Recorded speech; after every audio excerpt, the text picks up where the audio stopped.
અનેરું સ્મૃતિચિહ્ન અર્પણ કરી માન્ય પ્રધાનમંત્રીશ્રીનું સમગ્ર ગુજરાતની જનતા વતી અધકેરું સ્વાગત રહેલા સુરત મહાનગરને આંગણે માનનીય પ્રધાનમંત્રીશ્રીનું ખૂબ બધી તાળીઓના હર્ષનાદથી સ્વાગત કરીએ. સત્કાર.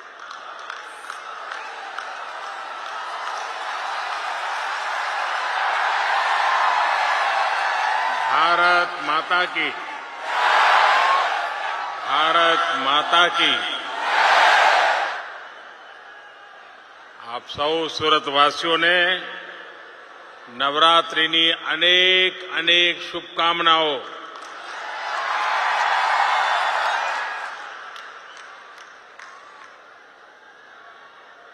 वैसे नवरात्रि के समय मेरे जैसे व्यक्ति को सूरत आना आनंददायक है, अच्छा लगता है. लेकिन नवरात्रि का व्रत चलता हो तब सूरत आने में थोड़ा कठिन लगता है.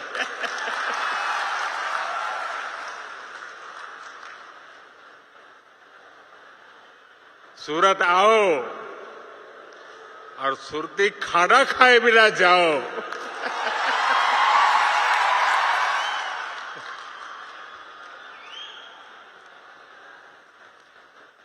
ये मेरा सौभाग्य है कि नवरात्रि के इस पावन अवसर के समय मैं आज और कल गुजरात की धरती पर इंफ्रास्ट्रक्चर, खेल संस्कृति और आस्था से जुड़े कई बड़े आयोजनों का हिस्सा बनूंगा. गुजरात के गौरव को और बढ़ाने का ये सौभाग्य मिलना, आपके बीच आना और आप सबके आशीर्वाद लेना, आपका ये प्यार, आपका ये उत्साह दिनों दिन बढ़ता ही जा रहा है.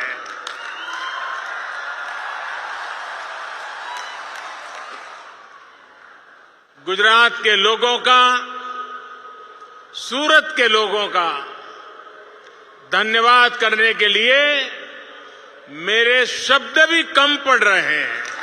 इतना प्यार आपने दिया.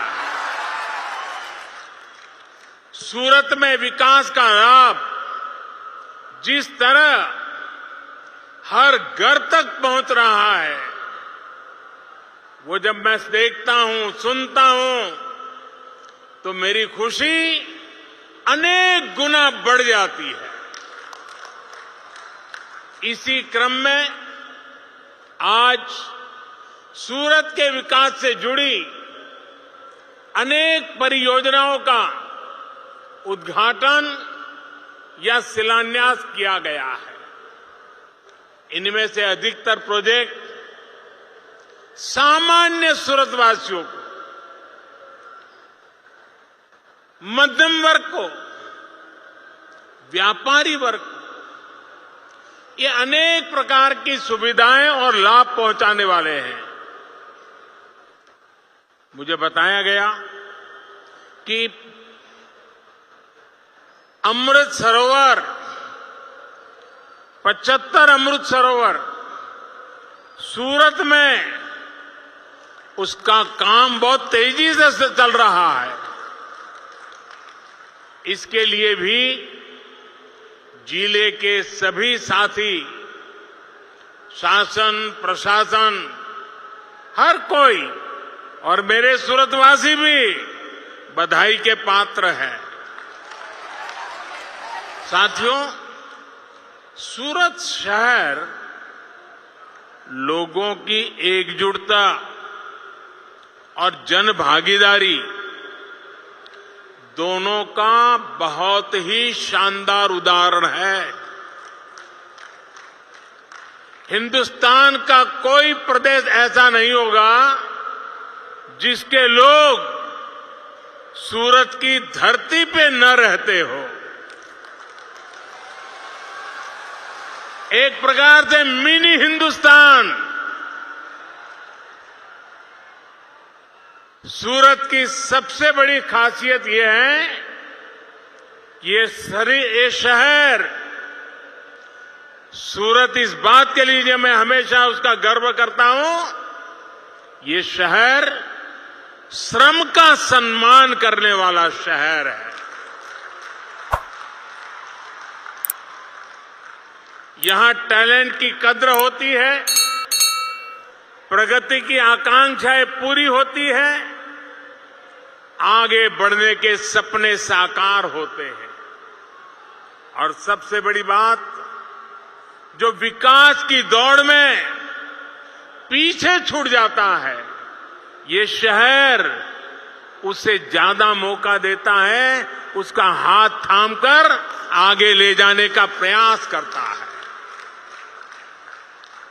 सूरत की यही स्पिरिट आजादी के अमृत काल में विकसित भारत के निर्माण के लिए बहुत बड़ी प्रेरणा है।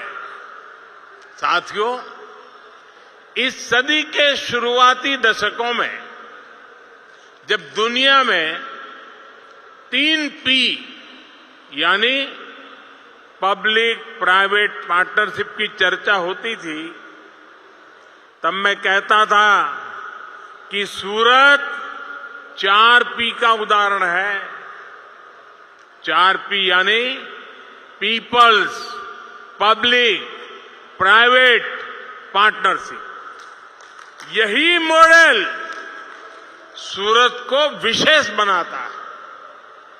सूरत के लोग वो दौर कभी भूल नहीं सकते जब महामारियों को लेकर, बाढ़ की परेशानियों को लेकर यहां अपप्रचार को हवा दी जाती थी।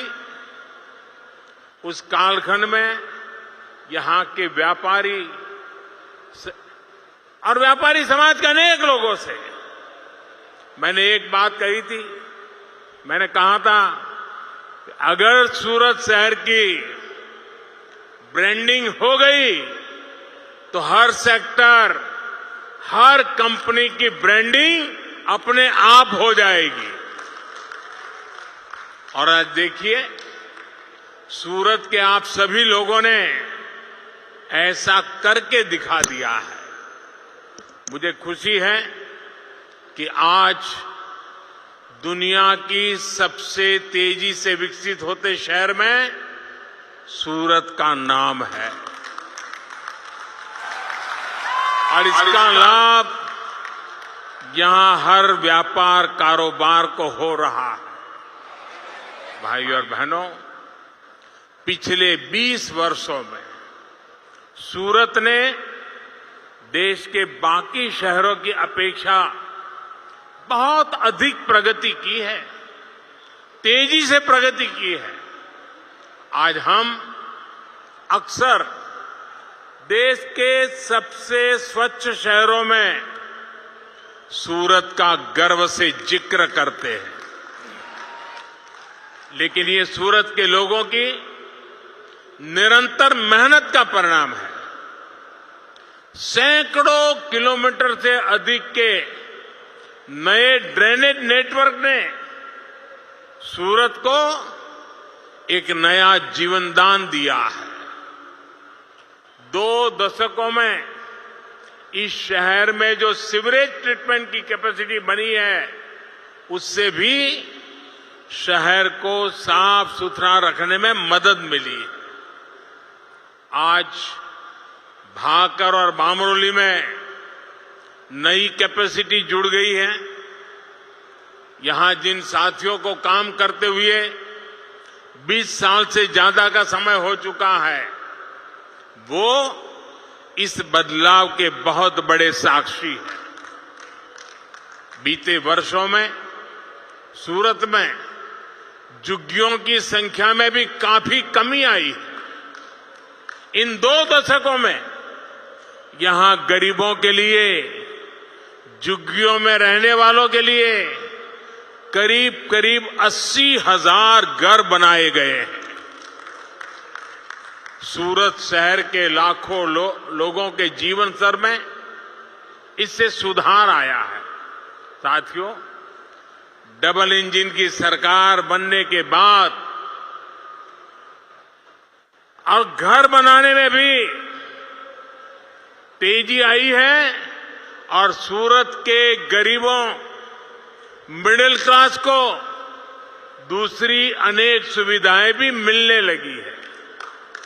आयुष्मान भारत योजना के तहत देश में अभी तक लगभग 4 करोड़ गरीब मरीजों को मुफ्त इलाज मिल चुका है। इसमें 32 लाख से अधिक मरीज गुजरात के और लगभग 1.25 लाख मरीज ये मेरे सूरत के हैं।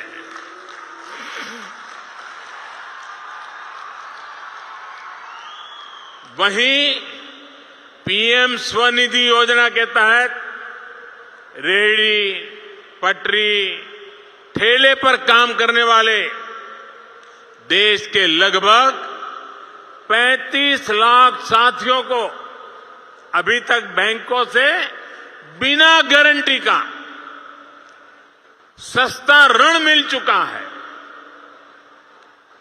अभी शायद आपने दुनिया में बहुत जाने माने दानवीर बिल गेट्स का एक आर्टिकल पढ़ा होगा।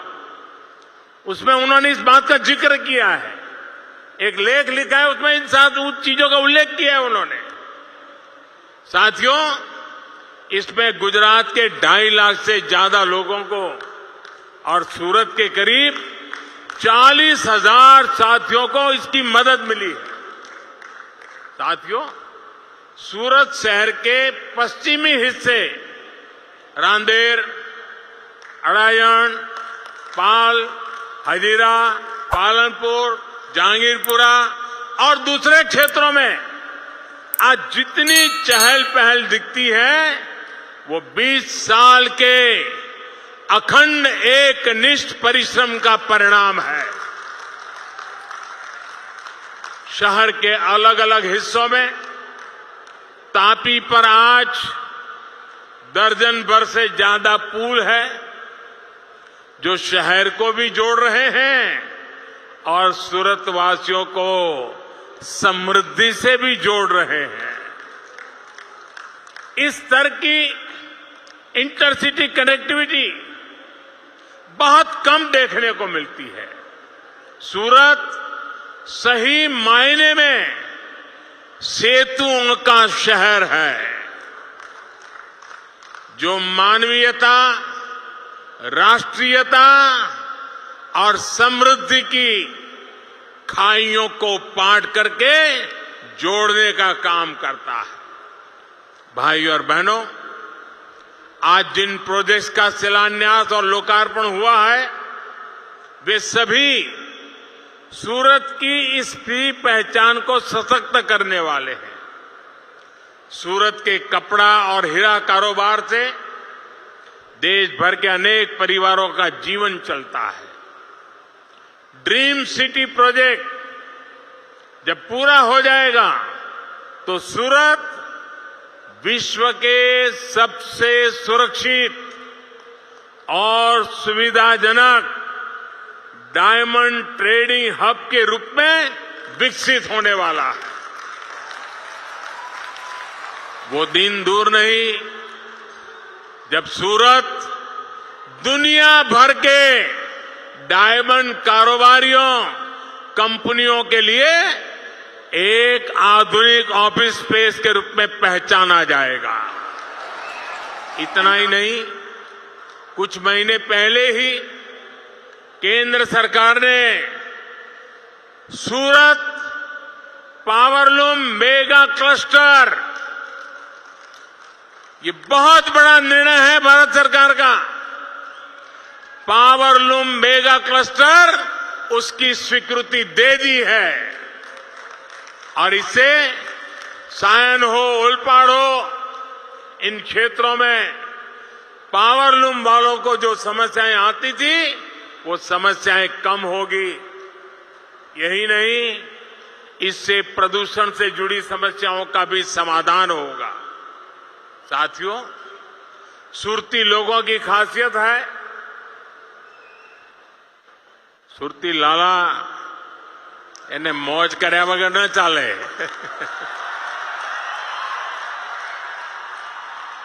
અને બહારથી આવનારો માણસ પણ જોતામાં સુરતી લાલાના રગે રગાઈ જાય.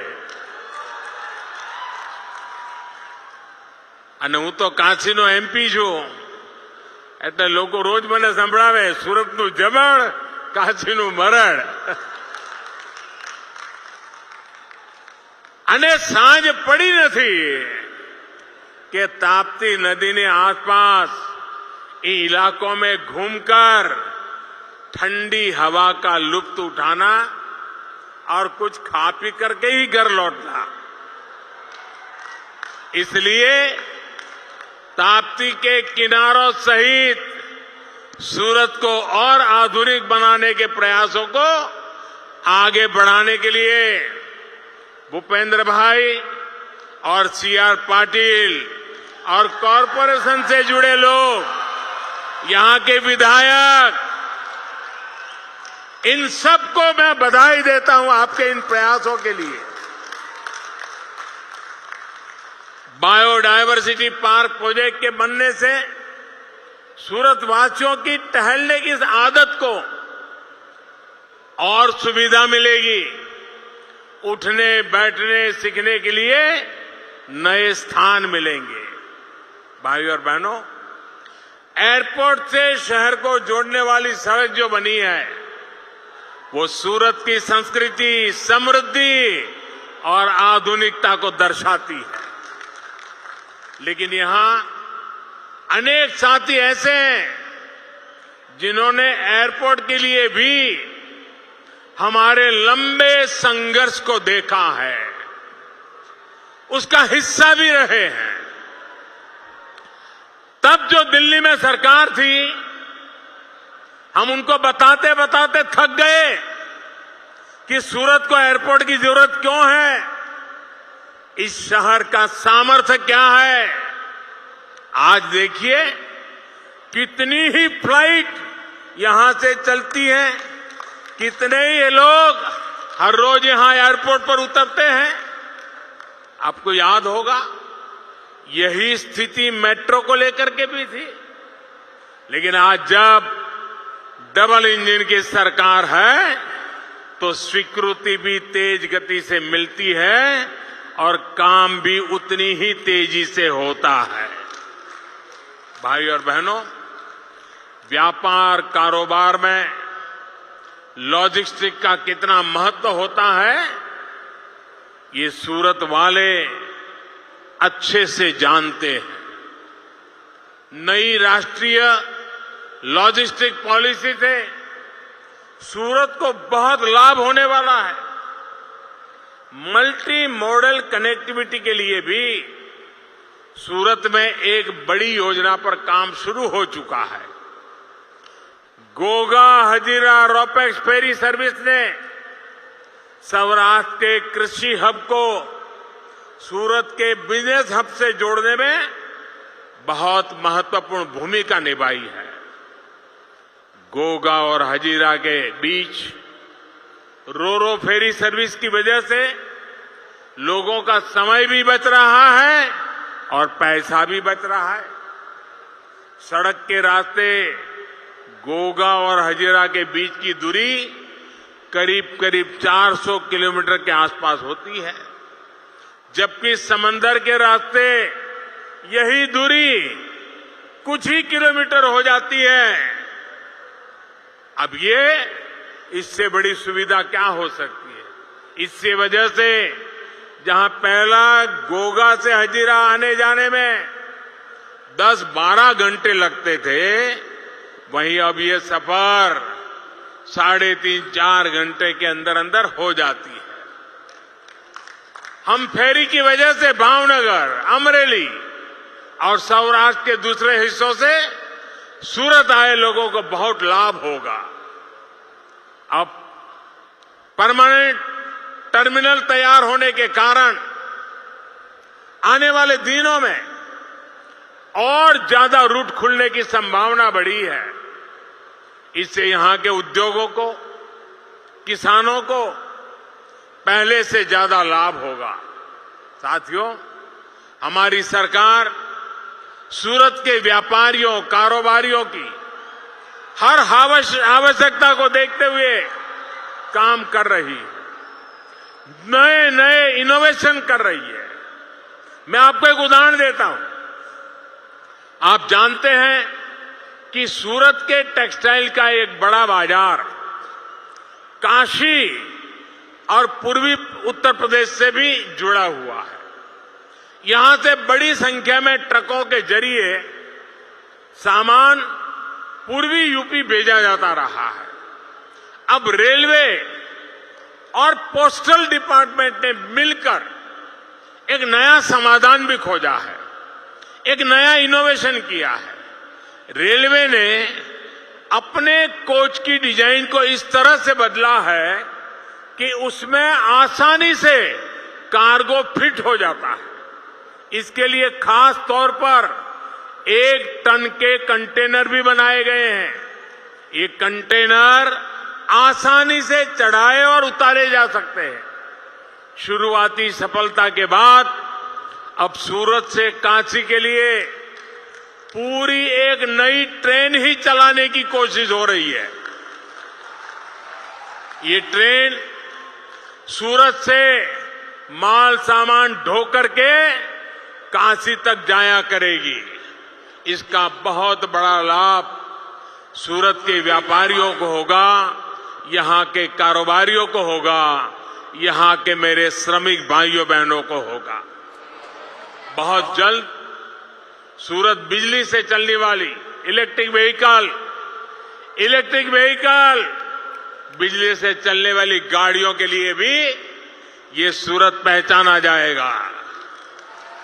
सूरत की नित्य नई नई पहचान बनती है। कभी सिल्क सिटी, कभी डायमंड सिटी, कभी सेतु सिटी, और अब इलेक्ट्रिक व्हीकल वाला सिटी के रूप में जाना जाएगा। केंद्र सरकार आज पूरे देश में इलेक्ट्रिक वाहनों को चलाने के लिए सरकारों को मदद दे रही है। सूरत इस मामले में भी देश के बाकी शहरों की तुलना में बहुत तेजी से काम कर रहा है, और इसमें सूरत को बधाई देता हूं इस काम के लिए। आज सूरत शहर में 25 चार्जिंग स्टेशन का लोकार्पण और इतने ही स्टेशनों का शिलान्यास हुआ है। आने वाले कुछ समय में सूरत में 500 चार्जिंग स्टेशन स्थापित करने की तरफ ये बहुत बड़ा कदम है। साथियों, बीते 2 दशकों से विकास के जिस पथ पर सूरत चल पड़ा है, वो आने वाले सालों में और तेज होने वाला है। यही विकास आज डबल इंजन सरकार पर विश्वास के रूप में झलकता है।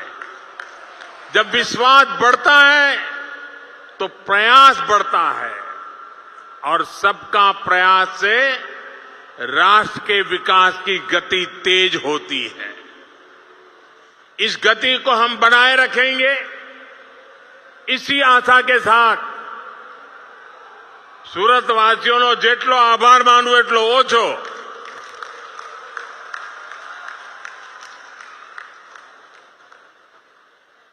સુરતે ઉદાહરણરૂપ પ્રગતિ કરી છે દોસ્તો। હિન્દુસ્તાનમાં સુરતના સમકક્ષ અનેક શહેરો છે। સુરતે બધાને પાછળ પાડી દીધા છે,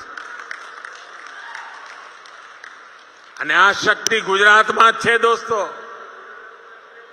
આ ગુજરાતની શક્તિને ઊંડી આંચ ન આવે, ગુજરાતની વિકાસ યાત્રાને કોઈ ઉણપ ન રહે, એના માટે કોટી કોટી ગુજરાતીઓ પ્રતિબદ્ધ છે, સંકલ્પબદ્ધ છે। એ જ વિશ્વાસ સાથે ફરી એકવાર આપ સૌને ખૂબ ખૂબ આભાર। ભારત માતા की। भारत माता की, भारत माता की। धन्यवाद।